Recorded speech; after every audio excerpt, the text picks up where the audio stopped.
In this next episode of Houseplant 101 Back to Basics, we're going to go through a real-life houseplant home makeover. We'll apply much of what we've already learned in the first 2 episodes of this series, including how to assess light in the home, choosing the right plants for you and your space, and how to create green space when no light is available. This hour-long special has been made possible by our sponsors, including premium soil by Espoma Organic, new state-of-the-art grow lights by GE Lighting, and plants provided by Plantshed. It's a gorgeous spring day here in Central Park, and I'm about to see one of my best friends in the whole world, Damon, who has just moved back to New York City, and he wanted help greenifying his apartment. So, of course, I wanted to be able to help him do that. So I am going to see him right now.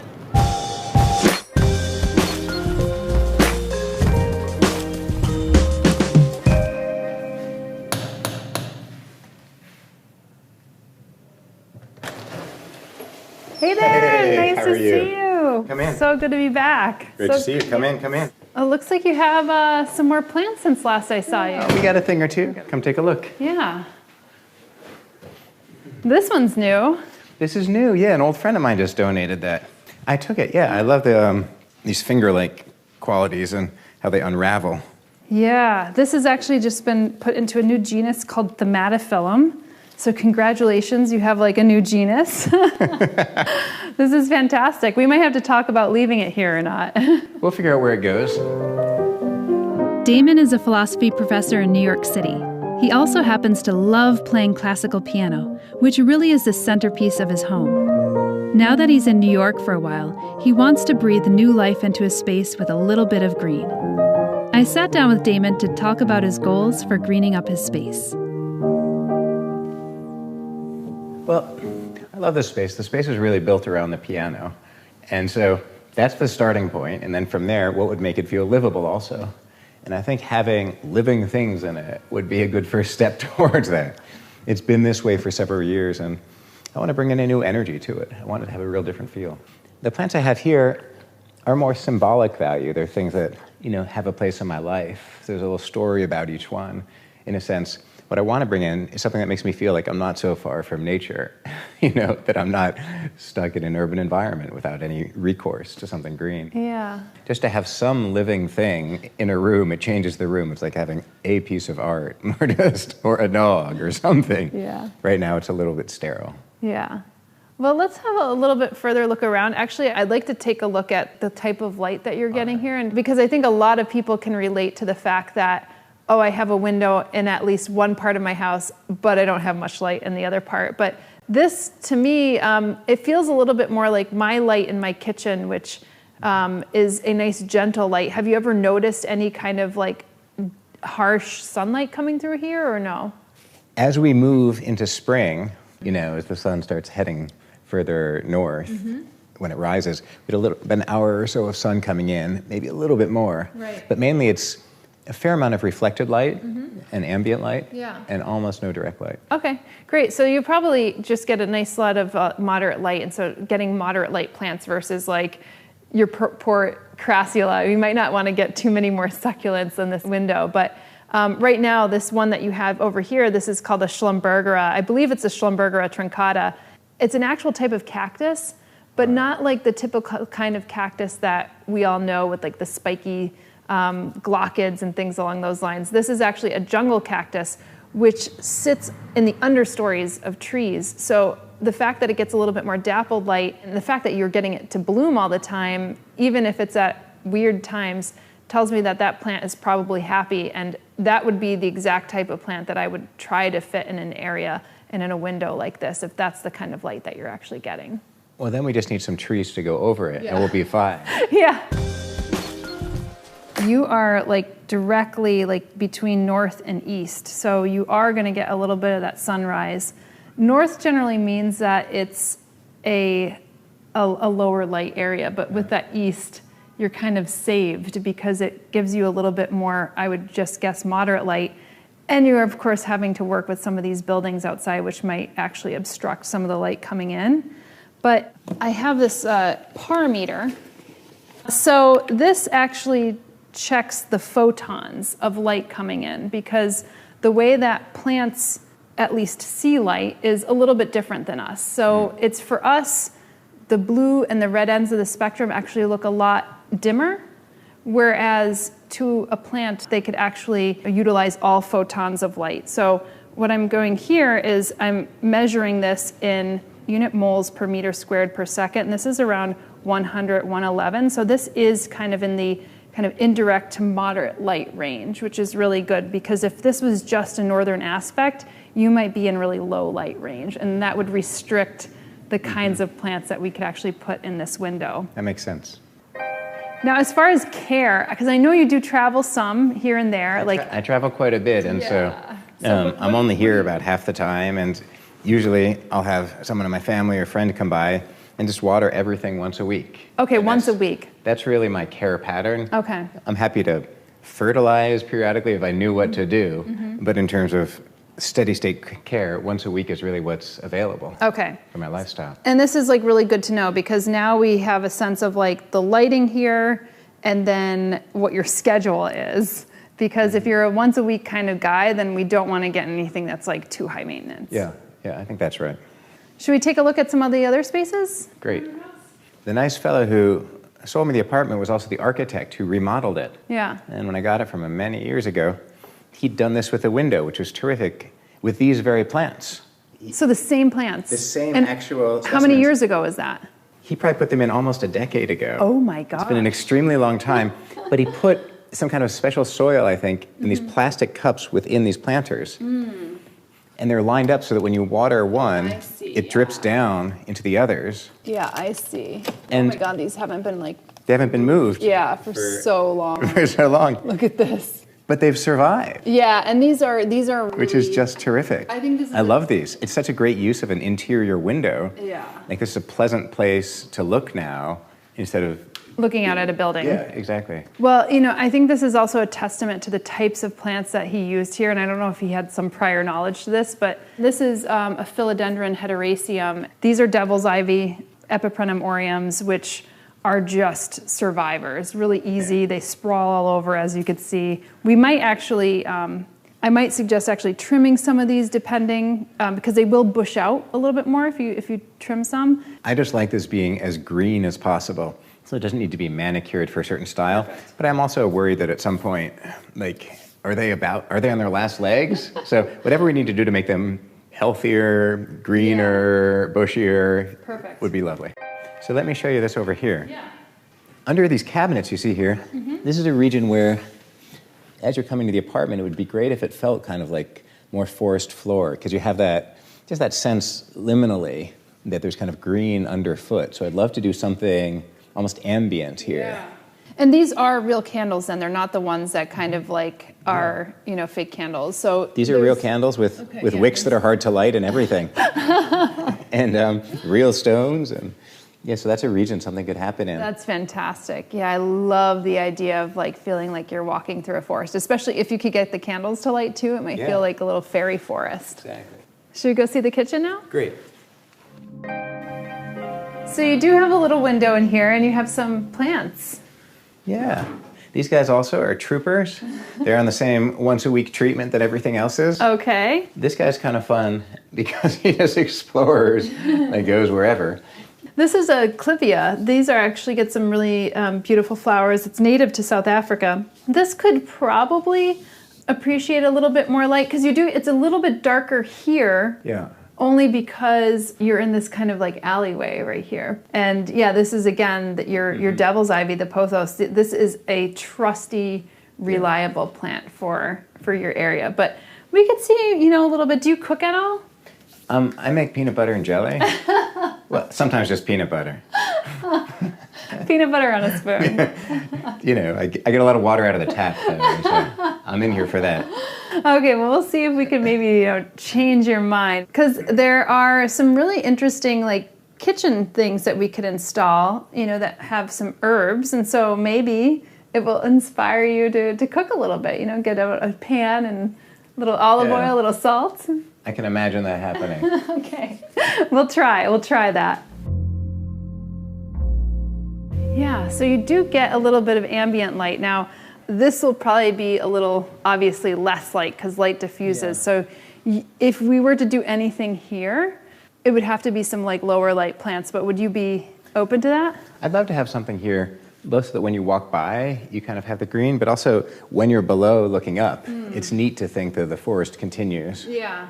Now here could be an interesting space too. It's a little bit more of like this dark nook. So if we wanted to have something here, I think we would probably need a little bit of extra help, like with a grow light. Is that something that you'd be open to? I think it could be neat because the architect made an interior window here between two rooms, and so it's as though it's a window to the outside. And so the idea of something growing would be, you know, in keeping with that idea. And it looks like you're not really using this space or underutilizing it. That's adequate. That's a fair statement. Yeah, I think that would be a really cool thing to do. But again, creating its own sun, I think, would be, you know, in order for here. Because this almost seems just even a little bit further back from this window compared to there already seems a little bit darker. I feel like as we can progressively go this way, it's going to get darker and darker. We're going to go into the cave now. All right, so it's totally dark back here where I sleep, which is great for sleeping, but it sure would be nice if there were some way to have something alive. Yeah. You know. Is this the light? That's here we go. Okay, so that's the amount of light that you're actually getting here. We could be up for the challenge and figure out what we could do here. Great. Without having to get you a plastic plant. There I won't go. And then this is your bathroom. The architect comes from a background of designing spas and so forth. And so he put in all these touches that are things you have in spas, different ways of raining and so forth. Oh, that's so nice. I'm not sure if you can rain like this. Wow. Or it can rain like that. That is awesome. So, you know. That's like a waterfall right there. Different forms of waterfall. Actually, it's perfect because if you ever wanted to like do a nice gentle rain on your plants, you could use that one, not that one. That one like would just probably blow all the soil out of your plant. With the little light that you're getting through here, which again, you're getting this kind of northeast exposure, but it's a little bit further back in kind of this alleyway. So we'll have to go with probably a lower light plant. Yeah. But it also bounces at least some of the light back into this area ever so slightly. So it'll probably give the plants like a second chance for a little bit of light. So I think I have a really good sense of your space, but I would like to get a little bit of a better sense of the types of plants that you like. So would you want to go to a plant shop and just check out some of the stuff and you could tell me what you're thinking? That sounds great. Let's do it. Let's do it. Damon and I took a walk to his neighborhood plant shop, Plant Shed, which is a family-owned and operated foliage and floral shop in New York City that's been around since the 1950s. So let's take a little look around. Is there anything here that that you gravitate towards, or maybe that you've seen that you particularly like? We had these in my house in Colorado. Yeah. Yeah, these are cool. These are snake plants. And what I like about them is that they really go vertical. You could put them in some tight places. What I like is that these leaves are so like rigid. It's almost like they're wood, you know, but it's inside, so it's not just floppy. Yeah. You know? Now this would actually be a really good plant for your place, especially because you have that really large, you know, northeastern window, and then it's a little bit darker. But these actually can grow well in a range of light. Are there any specific places in your house that you could actually see this working? Yeah, well, you know, it's because it's kind of severe. Kind of on the platform near a piano could be good, you know, because it has like a simple cut to it. Yeah, I like your thinking because I was thinking the same thing around your piano. Now, this is a tree that I was actually thinking, this is quite small, but these could get, I have one that's about 14 feet in my house.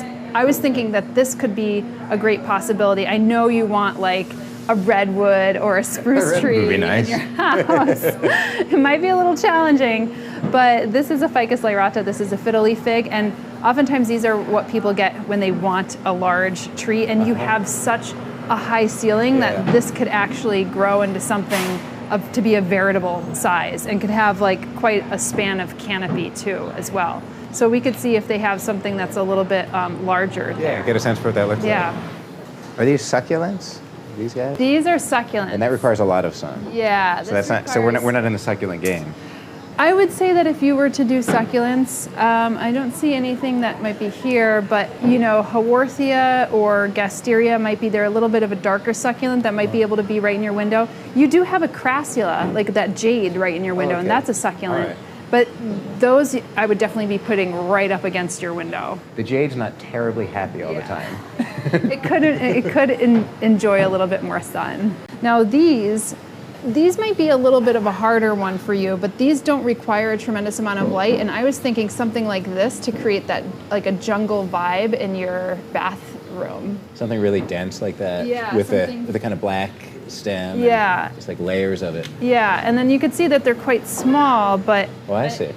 But if you get a bunch of them, you could have this, you know, you almost like could run your hands through these when you're in the tub. Yeah, you want it to be physical in there. You want to feel like it's like you're brushing against the, against the leaves in the forest. Yeah, exactly. Little things like this are kind of cool that have different... This one I think would work in a little bit more of a terrarium setting. So if we decide to go on like a terrarium route for you, this could be a very cool like addition to your terrarium and have a little bit of shock of color, which you don't always get. You know, we could create like a terrarium, especially if we have a light on the terrarium. A situation where we could actually have that in one of the darker corners of your room. That would be cool, because I like some of these things that have like a darker hue to them also sometimes, like color, but like a dark background, like the black pants, that really appeals to me. I think that's fun. Yeah, this is a Peperomia caparata. These are also very easy plants to actually take care of as long as you don't overwater them. This could also be like great desk plants, like things like that. Some things that like we could have as like cubby holes on your shelves. Yeah. There's another one back here that has like kind of the red undersides. I love these. They're like unusual color scheme, like in some little quadrant for these. I'm with you on that one, especially because like a lot of times plants are not in flower, so being able to get like a different kind of coloration, like on the foliage, for instance, is important kind of in the house, because things are not always like these orchids in bloom. Yeah, I'm not always in bloom. You know, sometimes we have different types of weather patterns for ourselves. Now these plants are actually also very good. These are aglionemas. These are very good in lower light conditions. So if something like that ever spoke to you, that could be... Those feel a little bit more like office plants to me. They do feel like office plants, I have to say, probably because so many people use them in the office, because the office doesn't have a tremendous amount of light. There we are, exactly. Well, I want to work at home, so we can't do that. After our exploration at Plant Shed, I had a real keen idea of what Damon might want for his home. He gave me his budget restrictions, and we agreed that I'd come back the following day to get started.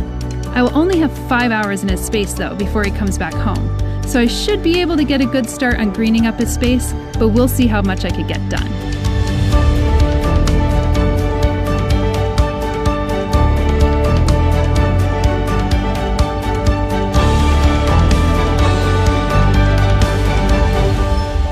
All right, it's day 2 at Damon's place, and we just got the delivery in from Plant Shed, some really beautiful plants.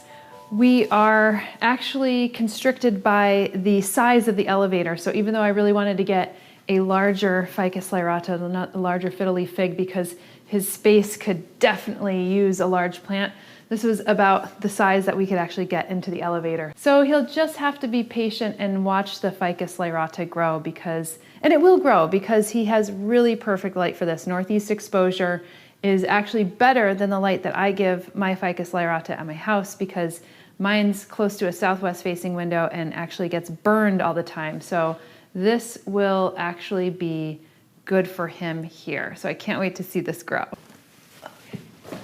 Okay.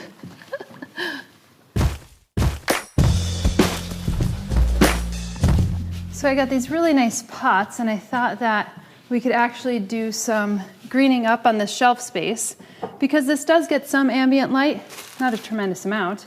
So we have to go with some plants that would be a little bit more comfortable in lower light situations.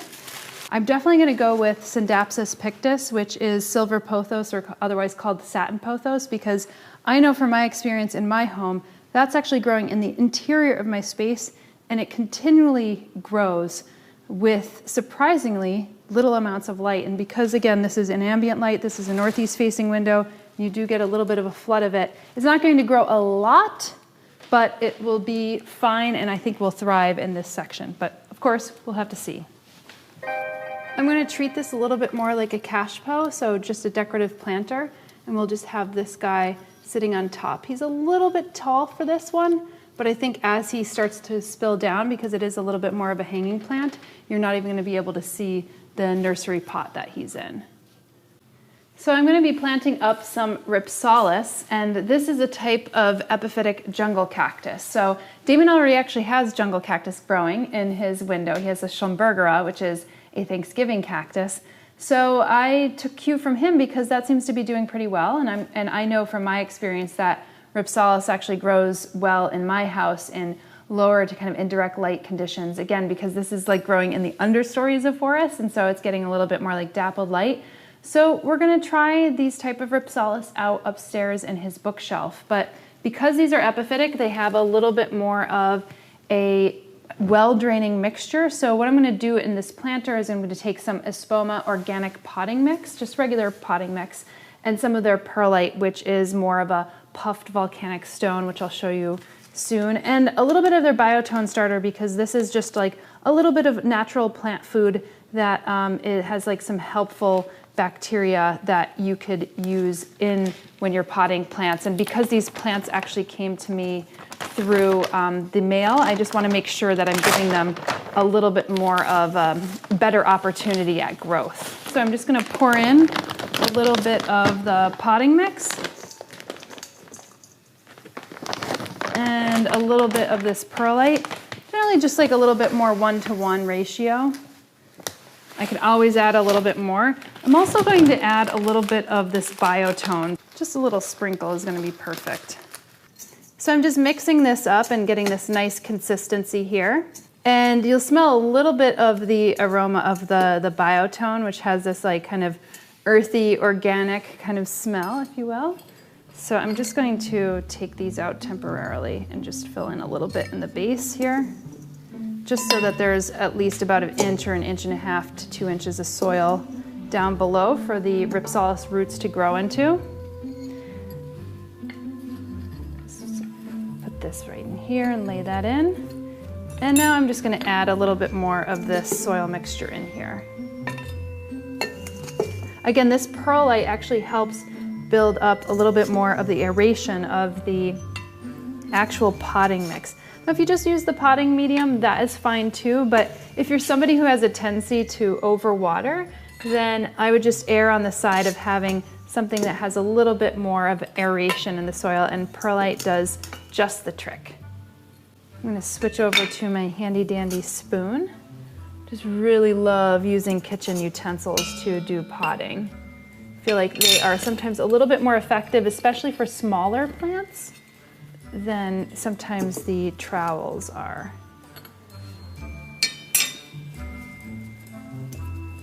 And I'll just worry about the mess later, because planting is a messy thing and you just have to go and plant and worry about the mess later. So I'm just going to water this a bit and then I'm going to take it upstairs. I like leaving it on the edge here because you could actually see the plant from both sides. So as you're kind of walking out and as you're coming up and as you're looking up, you can actually see this plant on all the sides. So Damon had mentioned that he wants a plant up that way. So I'm going to take this Zamioculcas zamifolia up there.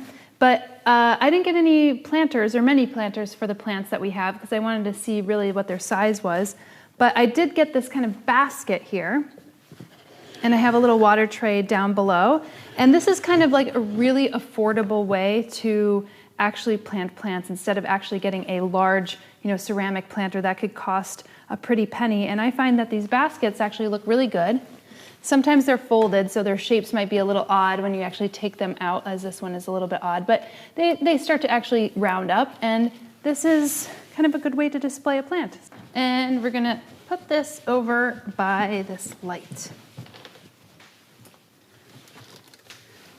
Unfortunately, with this space, there is not a lot of light that's coming through here. So you do get a little bit of the ambient light, but because of the ceiling, it's actually quite dark here. So we are going to need to augment this with some grow lights. And we have some awesome grow lights that just came out on the market. These are GE LED lights. Now you notice that there's two different ones, and I'm going to show you the difference between these two. There's one that's more of a balanced light spectrum, and there's one that's more of the advanced red light spectrum. So if you're growing a plant here that does flowers and fruit, then you'd probably want to use this one. We're going to put this one in just for giggles because I want to show you how it differs from this balanced light spectrum, which is the one that is going to be for seeds and greens. And because this is more of a foliage plant, I mean, it does flower. It's probably not going to flower up here, but people really buy ZZ plants or Zamioculcas zamiofolia for their foliage. And this is a type of plant that actually does grow well enough in the interior. So I have this lamp here. You can actually see that this increases. So as the plant grows, you don't want it directly right up to the light. You probably want it within 6 to 9 inches away from the light, because that is going to give you better light. Because if you have it too far away to start, the plant is going to stretch and get really leggy. So you want it within 6 to 9 inches.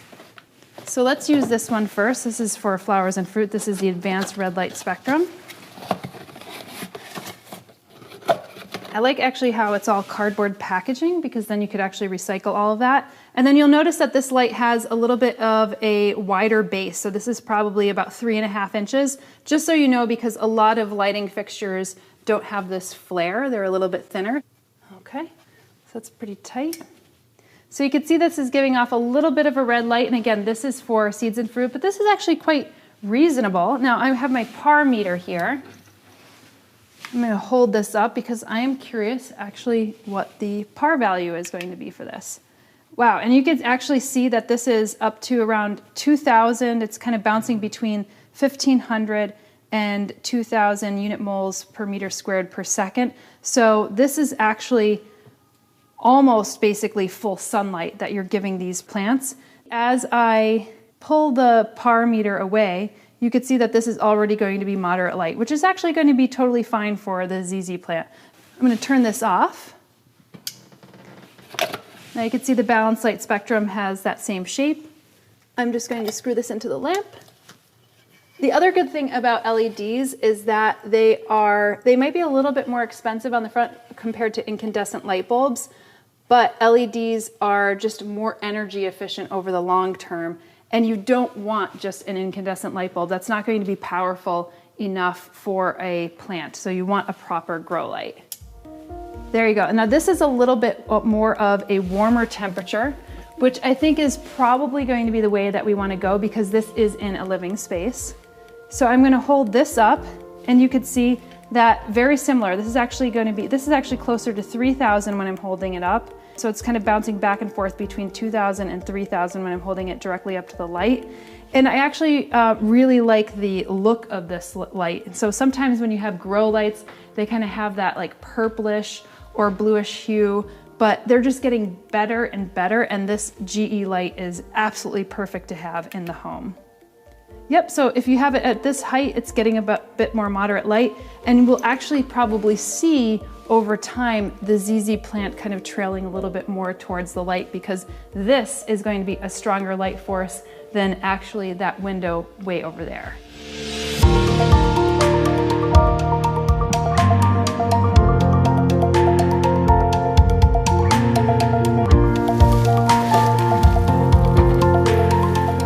So this is the Bio Orb, which has its own light and humidity and even misting system. So this will be perfect, I think, for one of the darker rooms, because it'll be able to generate its own light, and then he'll be able to have a little green space within a contained area like a terrarium like this. So this took me some time to construct and plant. So if you're curious on how I did it, you'll be able to tune into a future episode. So I have this all planted up, and you can see just how lush it is. I absolutely love this thing. I'm going to be carrying it upstairs, but I don't want to fill it up with water yet, so because it's just going to be too heavy. So I'm going to just take this up. Oh, that looks so cool. Look at that. Imagine waking up to that. Let's see if I could get the lights on and everything. Let me just see. Oh, wow. That is so cool. Look at that. So I just want to show you what's under the hood here. So you can see that the humidity chamber is right here, and I actually could still, you know, stick my arm in here because I do want to add a little bit of moss in the back just to kind of cover up some of that coconut coir. And I think that, you know, live moss is just so cool to have, but difficult to keep in the home unless you do have a terrarium setting. So I'm just going to add a little bit of live moss into here. You can see, I don't want to block your way. And it's adding this like really nice carpet in the back. So cool. This will actually keep some of the moisture in, so you probably need to water this a little less because this moss will actually create its own little microclimate in here, or help create a little bit more of the microclimate.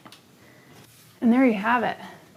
And here is some water kind of left over that you could put in the top up here. I would probably use distilled water, to be honest with you, because you don't know what kind of water is in your pipes. A lot of times our water is fluorinated or chlorinated or has heavy minerals in it that could gunk up the system. So I would probably just get distilled water for this. This looks great. I'm super excited about how this actually turned out. And so you can see the Phalaenopsis orchids here, some rabbit's foot ferns, some Photonia here, Peperomia and Pilea, and a Ludicea discolor. Oh, look at that. I mean, I would love to wake up to this every morning, and because Damon doesn't have a window in his bedroom, this is a really nice option.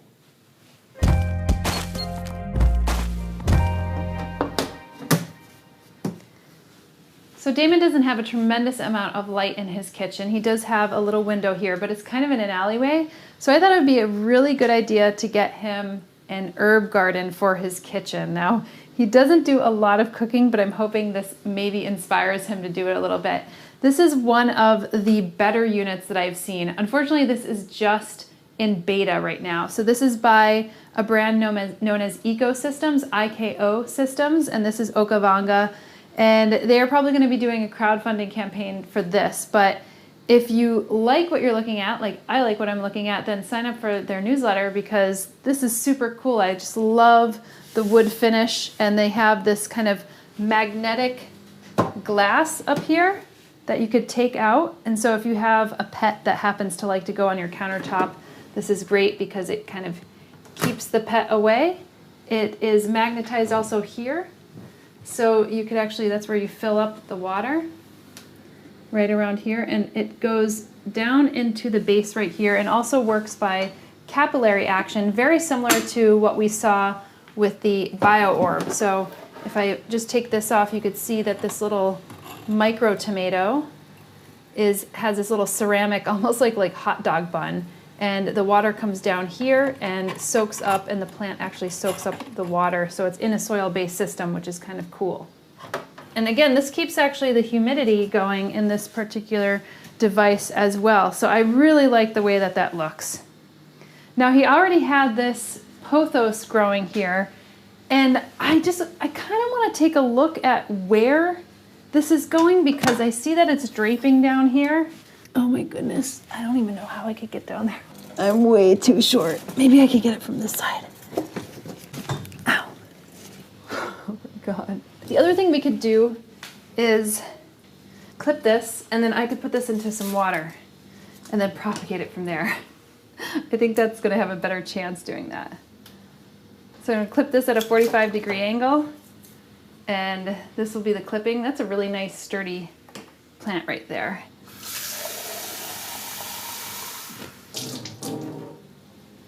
But again, I want to keep it up on the countertop because that's not going to get any light. I think that looks pretty good. Hopefully it inspires him to cook. So I'm just filling a little bit of the soil up so that it has a little bit more substrate to work with in its roots.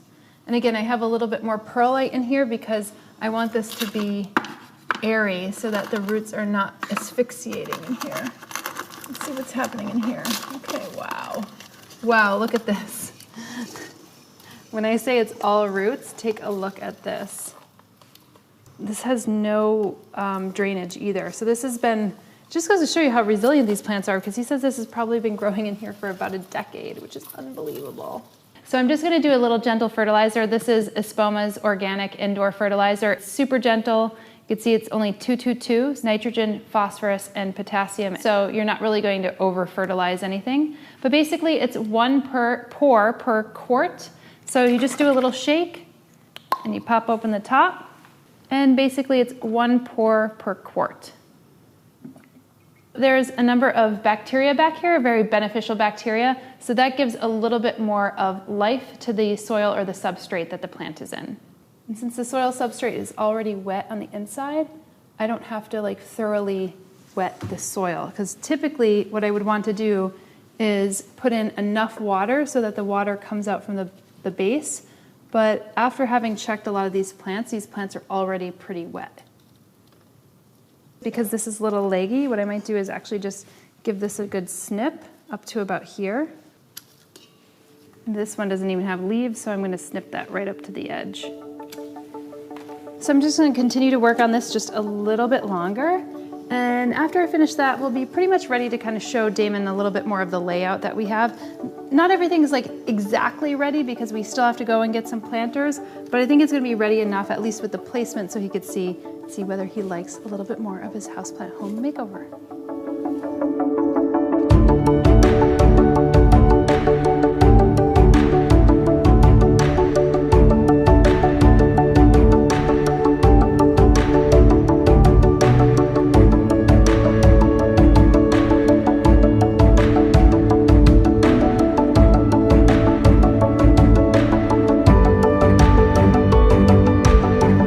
So we are finished greening up this space. There are some things that I really wanted to get to, but just ran out of time, and Damon is coming up the elevator right now, so I have to show him what we did.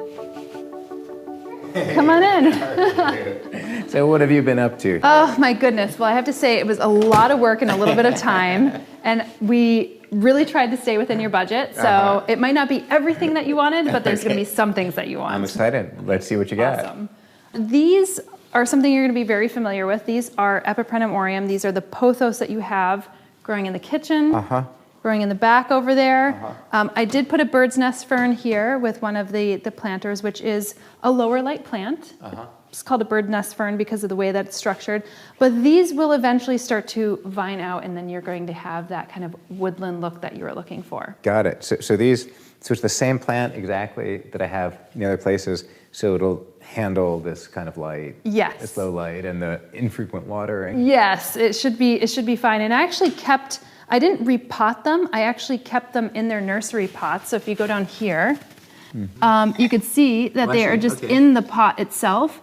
And so the reason for that is you could just water them and take them out. Maybe you could use the planter at another time if you want, if you didn't like those planters. So nothing is permanent here if you don't like it.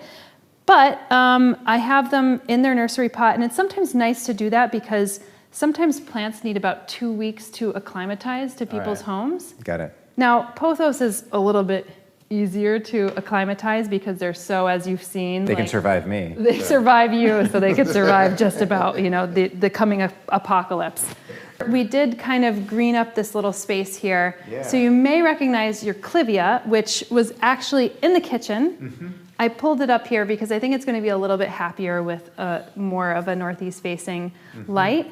And the Ficus lyrata here is, I know, like you could do so much with this vertical space, and this will actually get quite large. Now, you're probably going to have to call me back to snip it a little bit because as it grows, and I've seen mine grow, and I never snip mine back, it just gets very lengthy. I can handle that. Both tall and wide. So you might actually be reading underneath a fig tree, which is not a bad thing. This is your formerly known as Philodendron, but now Thimatophyllum here from your friend. And I just pulled it here. It was kind of underneath that little section. I wasn't quite sure whether you were going to leave it there or not, but I think closer to the window is going to make this really happy. And these do get quite large.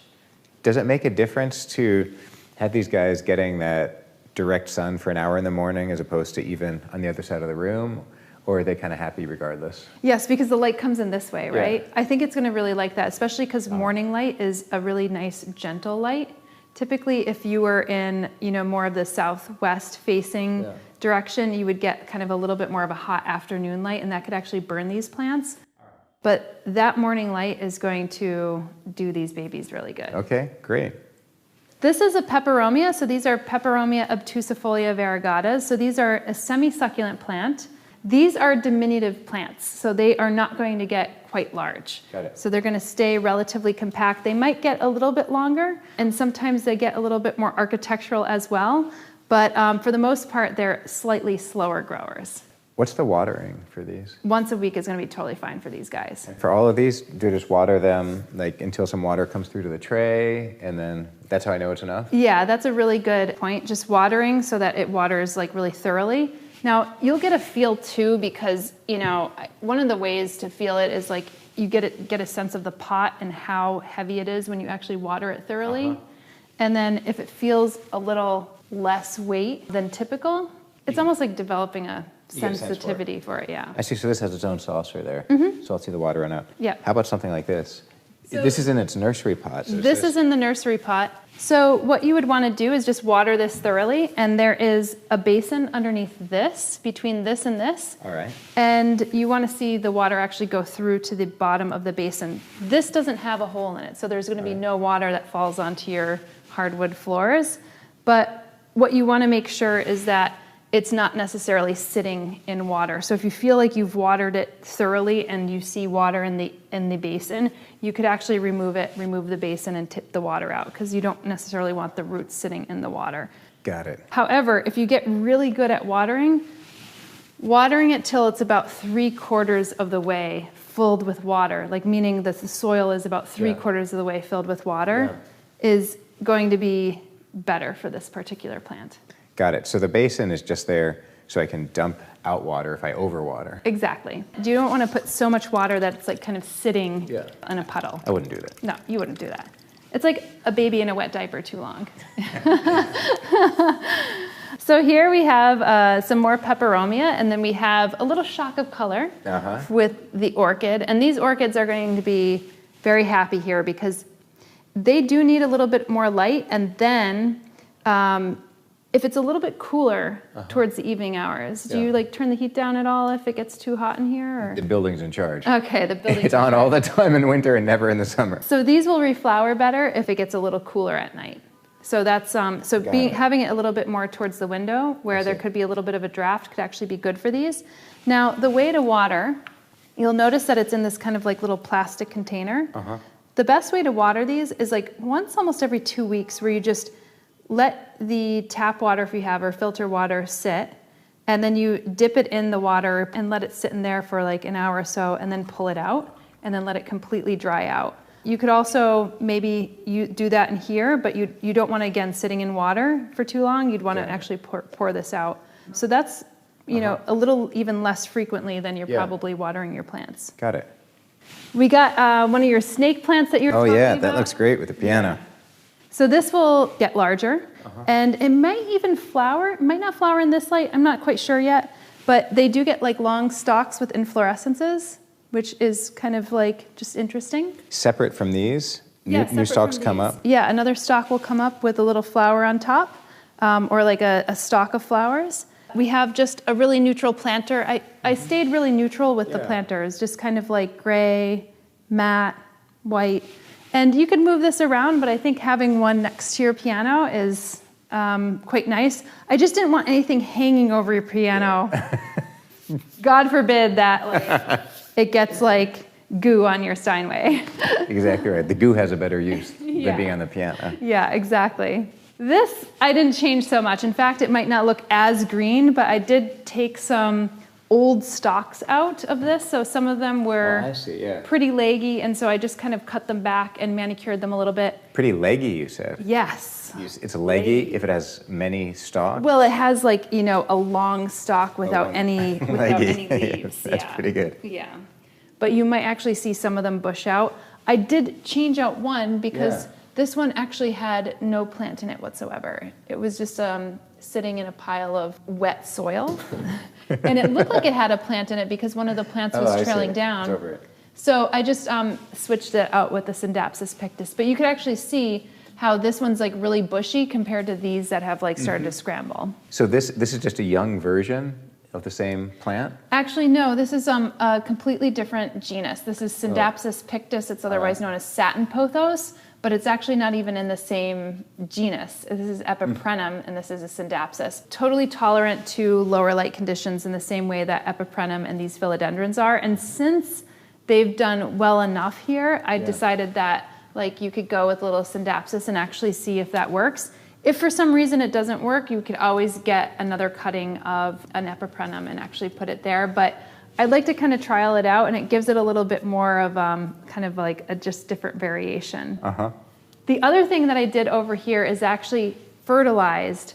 So the soil was already pretty wet, but I ended up using this fertilizer, which I'm going to give to you and have here. This is super easy. It's an organic fertilizer. And you just need to do 1 pour per quart. Got it. How often do you do that? I would keep this to maybe every month to 2 months in the growing season. So spring, summer, and fall. And then I do think that these will be a little bit happier because I do see some of this like yellowing of the leaves. Is the yellow from not enough nutrients or too much water or not enough water or what? It's yellowing leaves could be multiple signs, and it's definitely not that they're getting too much light. It's probably one where they haven't had nutrients, or that they have been sitting in water, or both. So it's really hard to tell. But I do know that like these could survive in water for quite some time. But even after a while, if they don't have any more nutrients, they will start to lose their coloration. Got it. Looks good. So here in the kitchen is something that's really special. This may inspire you to cook. This is an Okavanga Ecosystems. It's beta testing. So this is not even something that you could get on the market. So you are in luck with something that's a little bit more special. But you have all these different types of plants, and you could actually take this off, and you could start to see and eat. And so what are these? We got basil, we have sage, we have dill. We have, I can't remember what this one is, but we have some lettuce, and then we have these little tiny tomatoes. That's a green tomato there. They will turn red, funny. But they're tiny. They That actually is don't get much. funny. They don't get much bigger than this. Like cherry tomatoes? Yeah, but they don't get much bigger than that. It's just like How long does it take to grow a tomato in your kitchen beta box? You'll have to test it because it's a beta test. We'll find out. So this I actually snipped off of here because it was clambering down there. Yeah, this goes everywhere. This thing's unstoppable. And you notice that I put another Peperomia and another Scindapsus here where your clivia had been. That's right, with the clivia by the window now. This looks better because you can see more of the tree outside. Yeah, I think so. And I think that we could even probably do better in kind of like trailing this around. But for right now, I just made sure that I picked him up off the ground so he could grow up here. It looks great. All right, so the first thing that we're going to look at are these shelves. And we just added a few extra plants here with some of the planters. You could see this really beautiful Japanese one. Oh, yeah. Is this the same plant from the kitchen? Yes, this is the same plant from the kitchen, and also the one that I did a window. replacement down there. So this is another Scindapsus. These actually shingle in nature, but most people buy them as hanging basket plants, so they will start to trail down. And this looks kind of like the Christmas cactus I have. It does. It's actually another type of jungle cactus called a ripsalis. And so these are also a little bit more conditioned for dappled light conditions. I am curious to see if there's going to be enough light for this one so we could see. And if it starts to look like it's getting sad, we could always move it towards the window. So what kind of sadness will it have? Will it be yellow? Will It will probably start to brown. Turn brown. We have this one up here, which is another Peperomia. So again, these do so well in your house that I think that we're just going to have this one, and it'll probably end up trailing down in a very similar manner. Great. If it ever gets to be trailing too much, you could always clip it back at a node. At a node? Yeah, right here. Just a juncture between... Yep, so you could always just like clip it back there at a 45-degree angle. You could just like take right here, take this little leaf off, put it in some water, and you'll have a propagation. Got it. Yeah. Some over here. This one, they call it Tillandsia, but this has cool. recently been put into another one called Willicia. It's a type of bromeliad. This actually starts to turn into flower, but you can see that it probably already flowered because there's a second one growing off of it. So these grow a little bit more like offsets. I see what you mean. But I have this one growing in my house that is in a relatively lower light condition, so I think it'll do really well here. It looks great there. Another pothos? Our friends, yeah, exactly. Yeah. Our standbys. And very simple planters, just like a little bit more of a Nordic appeal. Yeah, I love it. So you had said that you wanted a plant right here, but it is relatively dark in this area. So I chose a plant called a ZZ plant. It's called Zamioculcas zamiofolia, and these are actually good in a lower light condition, but I didn't want to make them too sad, so we have this grow light by GE just came out with these, and these are LED grow lights, and this has been on for almost all day, and you could feel that it's not that hot. So it doesn't burn hot. Oh, it's I see. a balanced light spectrum, and it's actually like relatively pleasant on the eyes. It's not like you're having like a red or blue light. It looks great. Yeah, so this, what light would this usually have? How much, if it... This could actually handle anywhere from a lower indirect light all the way to a higher light condition. So this plant is probably, I would always recommend, as like one of the easier plants to have in the home. That's great. I like it because it has this kind of like long, rigid stem and these firm leaves. How much will this grow? This could actually grow pretty high. It will start to kind of curl over a little bit, so it'll start to get a little bit broader. But with the light up this way, it might actually not curl as much because this is the direction of the light, so it might actually grow up a little bit more, so you might have a little bit more of an erect plant.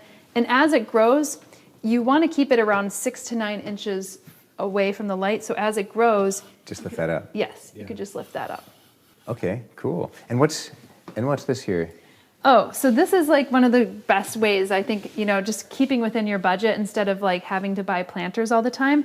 This is just the nursery pot. Yeah. And there's a basin underneath it, so you can see in there. I see. And when you water it, it'll go into the basin. And so even though this is a fabric, it's going to act as like a planter pot that you could keep. And if you ever want to buy a nice ceramic planter on your own, you could totally do that. But these are just kind of like the affordable way to kind of make it look beautiful. Yeah, it's like putting some clothing on the on the nursery pot. Exactly. It's a little sweater. Exactly. Great, looks good. This is one of my favorites. Wow. What is this monster? This is a BioOrb terrarium, and I'm going to have to teach you how to use it afterwards. But okay. It has a little humidity chamber here. You could water it along the edges. You don't ever want to water it above this white base, but like you could water down here, and the water actually wicks up through the base of this, through the coconut coir, and will actually water the plants. But you will see it'll start to mist, and we could always have a little timer, a little digital timer, so it kind of turns on and off. But this is what you're going to be waking up to every morning. That's incredible. It's like kind of sleeping in some creekside meadow with all these things. And so what do we have in here? We saw this in the store. Yes, so these are the Phytonias that you liked. Yeah. So this is a white nerve plant, and this is a pink nerve plant. This one I thought you'd really like. It hasn't really opened out its leaves, but you could see that it has this like black velvety sheen with like pink pinstripes. That's a Ludicea discolor. It's actually a type of orchid, but it's called a jewel orchid for the color of its leaves. These are rabbit's foot ferns, and you have some orchids and anthurium in the back, and then you actually have some live moss along the edges over here. Oh, cool. So all of this gets watered the same? Yes. Each plant takes the water it needs? Yes, exactly, because it's getting water from the bottom. So as you water, you might want to, you could take this out. You could unplug this and kind of take this out. That's totally removable. And just water along the edge, and I would use a distilled water. I think that's going to be probably healthier for the plants, or something that's filtered. It will just kind of wash along the base and go down, and then the fabric will wick it up, and the plants will drink as they need. I don't think you're going to need to be watering this very much, because in a terrarium setting, it kind of keeps its own little ecosystem going. So instead of once a week, this is, every couple weeks? You know what? You're going to have to find out. Figure it out. Yeah, because I have never had one of these before, so you're going to tell me. All right. You're going to call me and tell me. Great. It looks really cool. We started greening it up a little bit. I think there's so much more that we could do here. But I think maidenhair ferns could be a little finicky for people. But I think they might actually do extremely well here. And because you have this like fancy spa watering system, you might actually just take them here, water them, let them dry off, and then kind of put them back. It's like, it's a no-brainer for me to actually, you know, try these out here. So they prefer to be kind of misted than to have the soil watered? You could water their soil, but you could also, they would probably love misting as well. It's just like an easier thing because if you do that, they'll get misted and the soil will be watered as well. So some of them are still in their nursery pots. I think that if they survive here for more than 2 weeks, I think get them their own pots so that obviously they're not like, you know, getting this wood too wet. But let's see how you do with these. Fair enough. They look great in here. I have one more thing to show you. So this is one of my favorite pieces that I got for you. This is like a little Ikebana vase. And you could just put like, you know, cut flowers or dried flowers in here. But I really love the shape of this. Is this iron or what is this? Yeah, it's a type of metal. I'm not quite even sure what it is, but it's so well made. And it's heavy, it's got like weight to it. And it just reminded me of this kind of, I love the shape, and also reminded me just of like, it's not a music note, but it kind of has like an element of music. It looks like a horn. A little bit like that. Yeah, it's gorgeous. And I got you this book because I know you study a little bit more of like Western philosophy, but I really wanted to get you this, which is, I've heard this is like one of the more comprehensive on Japanese philosophy. So that's very kind. Yeah, Thank you. It's my little gift to you. This is terrific. Yeah. Yeah, the place looks lovely. It's really exciting. See how this goes. Yeah. See how you like it. See how it fits it in. You know, move around as you see fit, and yeah, let me know how it goes and if we can actually do part 2 down the line. Great. Thank you so much. Yeah, you're welcome. That's terrific.